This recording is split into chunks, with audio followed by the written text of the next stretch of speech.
अभी न्यूजीलैंड से खबर आ रही है बाबा जी, बहुत ही कोई डरावनी खबर आ रही है कि हमारे पाकिस्तान के प्लेयर्स बाबर आजम, ठीक है, नसीम शाह, बबरो मेरी और नसीम शाह और खास तौर पे खुशदिल शाह, इनको कुछ फैंस ने तोड़ के गालियां निकाली है पाकिस्तानी क्रिकेट को, पाकिस्तानी क्रिकेट के हमारे लेजेंड्स को। जो अब कोई पाकिस्तानी इसको पाकिस्तान की शर्मनाक हार के ऊपर बात नहीं करेगा। अब सब बात करेंगे खुशदिल शाह की लड़ाई के ऊपर। हालांकि जब तस्वीरें सामने आई, मैंने तो वीडियो नहीं बनाई क्योंकि मुझे रियलिटी पता नहीं थी ना। नालायक है बाबर आजम, नालायक है मोहम्मद रिजवान। गंदी इनिंग्स अब्दुल्ला शफीक की तरफ से और गंदी इनिंग्स तैयब ताहिर की तरफ से। मैं दो तीन चीजें हैं वो लोगों के सामने रखना चाह रहा हूं। पहली बात तो ये है कि पाकिस्तान टीम बुरा खेल रही थी। ये खुशदिल शाह को तो पाकिस्तान के अंदर ही फैंस पर्ची पर्ची कह रहे थे, उस वक्त वो झगड़ा उन्होंने नहीं किया। फेस कवरिंग हो जाए, लेकिन ऐसे नहीं होगा। ये फेस कवरिंग जितनी होनी थी आप लोगों की हो गई है। अब हकाइक सबके सामने है, पूरी कौम आपको पहचान गई है, पूरी कौम को पता है कि किसने कौन रॉन्ग नंबर थे, कौन लोग हैं जो रॉन्ग नंबर हैं। अब मैं आपको रियलिटी बताता हूँ। खुशदिल शाह की दो तस्वीरें आई, एक के अंदर उसको लोगों ने पकड़ा, दूसरे के अंदर वो शर्ट उसके ऊपर हुई मारने जा रहा है फैन को। मैं देख के हैरान हो गया, मैं परेशान हो गया, भाई इसको क्या हो गया, ये क्या फटा हो गया। मुझे लगा जैसे कि आप सबको लगा होगा कि नहीं यार फैन ने कुछ बुरा भला बोल दिया, जैसे हारिस राउफ को यूएसए में बोला था तो ये गुस्सा कर गया। तो मुझे बड़ा अफसोस हुआ कि खुशदिल शाह को ऐसे गुस्सा नहीं करना चाहिए, खुशदिल शाह को कंट्रोल रखना चाहिए। फैंस तो फैंस है, आप पूरी परफॉर्मेंस दिखाओगे लोग बोलेंगे। मैंने कहा कि जब तक मुझे पूरी इन्फॉर्मेशन नहीं मिलेगी तब तक मैं बात नहीं करूंगा। जैसे कि ताली एक हाथ से नहीं बचती, दो हाथों से बचती है, इसी तरीके से खुशदिल शाह को गुस्सा ऐसे नहीं। जब पाकिस्तान और न्यूजीलैंड का तीसरा वनडे मैच खत्म हुआ और पाकिस्तान क्रिकेट टीम के प्लेयर्स ड्रेसिंग रूम से निकल के प्रेजेंटेशन सेरेमनी की तरफ जा रहे थे तो प्लेयर्स का पहले एक ग्रुप अंदर चला गया और दूसरा ग्रुप सीढ़ियां उतर के, क्योंकि दोनों साइडों के ऊपर फैंस खड़े हुए थे, तो नीचे उतर रहा था। तो उस दौरान दो क्रिकेट फैंस, जिनमें एक फैन बताया जा रहा है कि वो अफगानी था और एक फैन जो है वो पंजाबी था, उन्होंने पाकिस्तान टीम के प्लेयर्स को गालियां दी। सबसे पहले बाबर आजम को बुरा भला कहा तो प्लेयर्स इग्नोर करके चले गए। नसीम शाह को बुरा भला कहा तो इग्नोर करके प्लेयर्स आगे चले गए। लेकिन जब खुशदिल शाह और इरफान नियाजी वहां से गुजरे थे तो तब खुशदिल शाह ने वहां पे रुक के उसको रोकने की कोशिश की, जवाब भी दिया और फिर खुशदिल शाह उस अफगानी फैन और जो उनके साथ एक पंजाबी फैन था उनकी तरफ लपके और उनको रोकने की कोशिश की।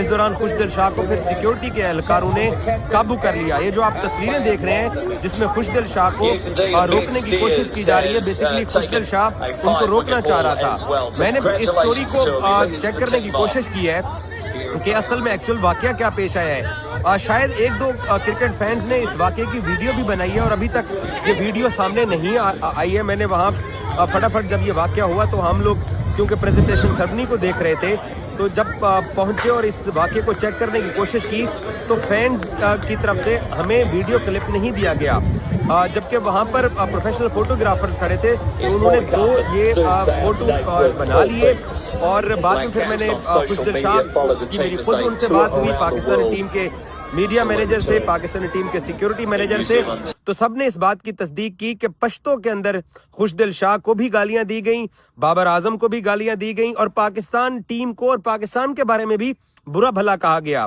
पहले हमारा खदशा था कि ये शायद, मेरा अपना ये खदशा था कि शायद ये पाकिस्तानी फैंस हैं, बट बाद में जब हमने तस्दीक की तो पता चला कि पश्तों के अंदर, क्योंकि बहुत सारे क्रिकेट फैंस जो ऑन स्पॉट खड़े थे उन्होंने भी इस बात की तस्दीक की कि पश्तों के अंदर जो है वो बहुत जोर से बुरा भला पाकिस्तानी टीम के प्लेयर्स को, बाबर आजम को, नसीम शाह जब गुजरे उनको भी अब्यूज किया गया और फिर खुशदिल ने वहां रुक के इनको जवाब दिया और खुशदिल इनकी तरफ लपके और सिक्योरिटी को खुशदिल शाह ने कहा कि ये पाकिस्तानी टीम और पाकिस्तान को ये फैंस बुरा भला कह रहे हैं और गालियां दे रहे हैं। के बाद जो है वो खुशदिल शाह पाकिस्तान का खिलाड़ी है और वो जो है वो फैंस से लड़ पड़ा है भाई।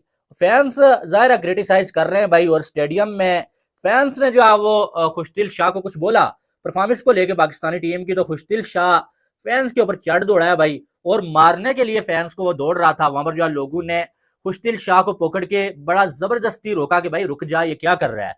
लेकिन खुशदिल शाह की जो वीडियो सामने आ रही है वो आपने देख ली होंगी कि जिस तरह से वो फैंस की तरफ दौड़ रहा है ना, ऐसा लग रहा है कि भाई साहब जो है वो आउट ऑफ कंट्रोल हो गया है। वो अगर उसे लोग पकड़ते ना वो फैंस को लाते हैं और मुक्के मार देता। इनकी इस तरह से वो जो है वो फैंस की तरफ दौड़ रहा था। अब कुछ लोगों की सोच इस पे अलग होगी, कुछ की अलग होगी। कुछ लोग आपको ये बोलेंगे जी फैंस का क्या काम बनता है भाई, फैंस ने क्यों जो खुशदिल शाह से सवाल पूछ लिया, फैंस ने बदतमीजी कर दी है, ये हमारे स्टार्स हैं भाई, ये हमारे हीरो हैं, ठीक है। और कुछ लोग आपको ये बोलेंगे कि भाई साहब जो है वो गालियां देना बनता नहीं है, लेकिन हकीकत यह है कि जब आप जो है वो एक मैच भी नहीं जीतेंगे, फैंस इतना पैसा लगा के न्यूजीलैंड में आपके मैच देखने के लिए गए हुए, आपको सपोर्ट करने के लिए गए हुए, जब आप जो है वो परफॉर्म नहीं करेंगे तो आपसे सवाल तो होगा। ये बातें उन लोगों के लिए होती है ना कि भाई वो नेशनल हीरो है, भाई आपके कंट्री का हीरो है, उससे आपने सवाल क्यों पूछ लिया, ऊंची आवाज में बात क्यों कर लिया, जो जीत रहे हो, जो आपके कंट्री की इज्जत बढ़ा रहे हो, ठीक है। लेकिन जो दिन ब दिन हर दिन जो है वो नया चंद चाड़ देते हैं भाई, हर दिन जो है वो जलील करवाते हैं आपके जो है वो 24 करोड़ अवाम को, तो वो कैसे हीरो हो गए? हीरो तो वो होता है ना, चले ये मान लेते हैं कि फ्री में जो है काम कर रहे हैं, ठीक है, हार रहे हैं लेकिन फ्री में काम कर रहे हैं भाई, तो चलो जी कुर्बानी दे रहे हैं भाई कंट्री के लिए। भाई एक मैच खेलने का 7-7 लाख रुपीज जो ये मैच फीस ले रहे हैं, और 7 लाख रुपीज यानी कि एक दिहाड़ी लगा रहे हैं, और उसमें जो है वो मैच आपको लर्न मिलता है। तो टीम पाकिस्तान की हार के बाद एक दो तस्वीरें बड़ी वायरल हुई जिसमें खुशदिल शाह फैंस के साथ झगड़ा कर रही हैं। मैं 2-3 चीजें हैं वो लोगों के सामने रखना चाह रहा हूं। पहली बात तो ये है कि पाकिस्तान टीम बुरा खेल रही थी, ये खुशदिल शाह को तो पाकिस्तान के अंदर ही फैंस पर्ची पर्ची कह रहे थे, उस वक्त वो झगड़ा उन्होंने नहीं किया। इससे पहले भी वेन्यूज के अंदर पाकिस्तान टीम खेली है, फैंस ने बहुत छेड़खानी की है। आपने वीडियो भी देखी होगी, बल्कि एक फीमेल क्रिकेट फैन थी, उसने अबरार को कहा, भारतीय बजाहिर लगा कि वो भारतीय फैन है, कि आपने शुभमन गिल को आउट होने के बाद यूं क्यों किया था। याद है आपको वीडियो देखी? इसके अलावा भी बहुत छेड़खानी पाकिस्तानी क्रिकेट के साथ फैंस करते रहे, आवाजें भी कसते रहे, मगर कोई क्रिकेटर झगड़ा नहीं किया। खुशदिल शाह ने झगड़ा क्यों किया? उस खुशदिल शाह ने जो कि टीम पाकिस्तान की तरफ से खेला ही नहीं है वनडे में, उन्होंने झगड़ा क्यों किया? सोचा किसी ने? पाकिस्तान सोशल मीडिया के ऊपर बहुत चीजें चल रही हैं, लोग कह रहे हैं कि आप अपनी परफॉर्मेंस को अच्छा कर लो, झगड़े करने की जरूरत ना पड़े, और बला बला बहुत से। हमारे यहाँ प्रॉब्लम पता क्या होता है, पाकिस्तानी क्रिकेटर्स के साथ ही हमेशा बदतमीजी होती है। उसकी वजह पता क्या है? वहां पे जो पाकिस्तानी फैन खड़े होते हैं ना, वो भी ऐसे ही खड़े होते हैं। मैं ये नहीं कह रहा कि वो झगड़ा शुरू करते हैं, बट आपको अपने क्रिकेटर को तनकीद कर सकते हैं, मगर बदतमीजी आप कर रहे हैं या कोई और कर रहा है, बर्दाश्त करना बनता नहीं है। वो आपके पाकिस्तान को रिप्रेजेंट करते हैं। अब मैं आपको बताता हूँ असल में बात हुई क्या है, उसके बाद इस बात को आगे खींचेंगे। इस पर पाकिस्तान क्रिकेट बोर्ड क्या करने जा रहा है वो तो खैर मुझे उनसे कोई उम्मीद नहीं है, विद ड्यू रिस्पेक्ट, बट अभी नारेबाजी क्या है वो मैं आपको बता दूंगा। दोस्तों हुआ ये है कि ये जो झगड़ा हुआ एग्जैक्टली उस मोड पर हुआ जब कप्तान रिजवान प्रेस कॉन्फ्रेंस के लिए जा चुके हुए थे। ये उस वक्त की बात है, और आपको पता है खुशदिल शाह खुद खेले नहीं है, तो ये वो खिलाड़ी होते हैं जो पानी वगैरह पिलाते हैं या बाउंड्री के बाहर वाली साइड के ऊपर रहते हैं, अमूमन मतलब ब्रेक आता है तो पानी पिलाते हैं, दूसरी चीज़ें होती हैं उनके लिए। तो इनको काफ़ी देर से कुछ फैंस थे, ये एरिया था ना, इसमें इंडियन फैंस भी थे, पाकिस्तानी भी थे, अफगानी फैन भी थे, ठीक है। ये पाकिस्तानी मतलब जो क्रिकेटर खड़े थे, इनको ये फैंस, अब ये फैन को मैं आपको बाद में बताऊंगा, बार बार छेड़ रहे थे, टीम की परफॉर्मेंस को लेकर बातचीत कर रहे थे। तो क्रिकेटर्स को होता है यार, उनकी ये भी उनकी प्रोफेशनलिज्म है कि फैन तनकीद करते हैं तो वो कोई जवाब नहीं देते, मुड़ के भी नहीं देखते, और देखना भी नहीं चाहिए, वो होता है, हर एक का मुंह नहीं बंद कर सकते आप, ठीक है। मगर ऐसी क्या बात हुई कि खुशदिल शाह झगड़ने चल पड़े? ये बहुत मेन पॉइंट है, इसको समझने की जरूरत है। फैन पहले पाकिस्तानी क्रिकेटर्स को बुरा भला कहते रहे, पाकिस्तान टीम को बुरा भला कहते रहे, किसी ने कोई रिएक्ट नहीं